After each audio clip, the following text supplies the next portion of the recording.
आज का हमारा टॉपिक है जीएसटी अमेंडमेंट्स।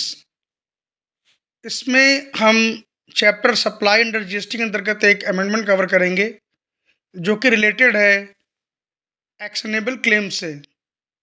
ठीक है। नॉर्मली क्या है, जो एक्शनेबल क्लेम्स होते हैं वो सप्लाई के परव्यू से बाहर रखे गए हैं, यानी सप्लाई के स्कोप में वो नहीं आते हैं। तो इसमें शेड्यूल थर्ड में इंटर सिक्स ने मुझे बता रखा है कि actionable claims were outside the purview of supply normally. आगे इंटर सिक्स हमें बताती है कि actionable claims other than betting gambling and lottery. तो इस लाइन का मतलब क्या हुआ कि एक्शनेबल क्लेम्स तो नॉर्मली सप्लाई के परव्यू से बाहर हैं, लेकिन किनको छोड़कर? बेटिंग गैम्बलिंग और लॉटरी को छोड़कर। तो इसका मतलब ये है कि which means that only betting gambling and lottery were treated as supply and all other actionable claims were outside the purview of supply. यानी पहले ये जो बात बताई है शेड्यूल थर्ड के अंतर्गत इंटर सिक्स ने, वो क्या बताई है कि पहले केवल 3 ही एक्शनेबल क्लेम्स थे ऐसे जो कि सप्लाई की श्रेणी में रखे जाते थे, जिनमें आता था बैटिंग गैम्बलिंग एंड लॉटरी। इनके अलावा बाकी सब जितने भी एक्शनेबल क्लेम थे वो सप्लाई नहीं माने जाते थे। ठीक है। तो अब क्या हुआ, इस इंटर सिक्स में अमेंडमेंट किया गया है विद इफेक्ट 1 अक्टूबर 23 से। तो वो अमेंडमेंट क्या है? जो पहले हमारी लाइन लिखी थी कि actionable claims other than betting gambling and lottery, अब betting gambling and lottery word को चेंज कर दिया गया। उसकी जगह नई लाइन क्या आई है कि actionable claims other then specified actionable claims.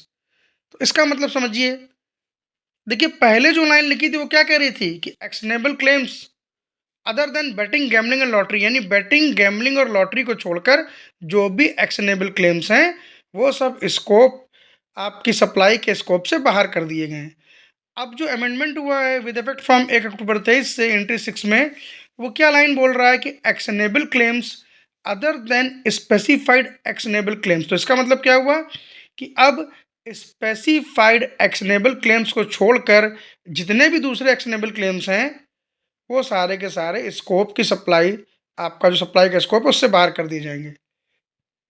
Amendment की लाइन क्या है? Actionable claims other then specified actionable claims.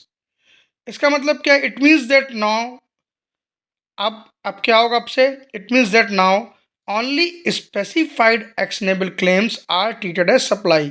केवल जो स्पेसिफाइड एक्शनेबल क्लेम्स हैं वही सप्लाई माने जाएंगे। All other actionable claims are outside the purview of supply. Specified actionable claims को छोड़कर बाकी कोई भी जो एक्शनेबल क्लेम है वो आपकी सप्लाई के परव्यू से बाहर कर दिए गए हैं। पहले जो था सिर्फ 3 चीज़ें बाहर थीं, वो कौन कौन सी थीं? पहले केवल 3 ही आपके थे, बेटिंग गैम्बलिंग एंड लॉटरी, जिनको कि हम सप्लाई मानते थे। बाकी सब एक्शनेबल क्लेम बाहर थे। अब केवल स्पेसिफाइड एक्शनेबल क्लेम जो हैं वही क्लेम सप्लाई माने जाएंगे, बाकी कोई भी एक्शनेबल क्लेम सप्लाई नहीं माने जाएंगे। तो अब सवाल ये उठता है कि एक्शनेबल क्लेम में आता क्या क्या है?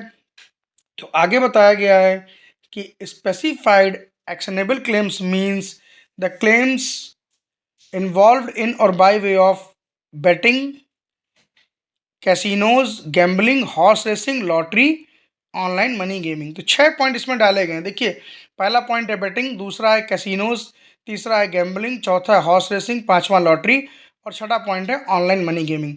अब इसको ध्यान से देखें तो देखिए, बेटिंग, गैम्बलिंग और लॉटरी तो पहले भी ऐसे एक्शनेबल क्लेम्स थे जो सप्लाई माने जाते थे। तो यहाँ पर एक्चुअल में 3 ही नए न्यू इंसर्शन हुए हैं। तो जो नए इंसर्शन है उन्हें ध्यान रखना है, वो कैसीनोज, हॉर्स रेसिंग और ऑनलाइन मनी गेमिंग। तो टोटल स्पेसिफाइड एक्शनेबल क्लेम जो हैं वो 6 हैं, जिनमें आता है आपका betting, casino, gambling, horse racing, lottery and online money gaming. और इस बार जो इंसर्शन माना जाए, देखा जाए तो बिल्कुल नए तरह से, तो वो कैसीनोज का है, हॉर्स रेसिंग का है, ऑनलाइन मनी गेमिंग का है। तो यही एक अमेंडमेंट हुआ है जिसका इफेक्ट ये है कि अब स्पेसिफाइड एक्शनेबल क्लेम्स जो हैं, जो कि ये 6 हैं, betting, casinos, gambling, horse racing, lottery, online money gaming, ये हमारे सप्लाई की स्कोप में शामिल होंगे। इनके अलावा कोई भी अदर एक्शनेबल क्लेम्स जो है वो हमारा सप्लाई नहीं माना जाएगा। तो thank you for watching my classes, Asthana commerce classes. अगर आपको वीडियो अच्छा लगा हो तो चैनल को लाइक, सब्सक्राइब और शेयर कर दीजिए। Thank you, thanks a lot.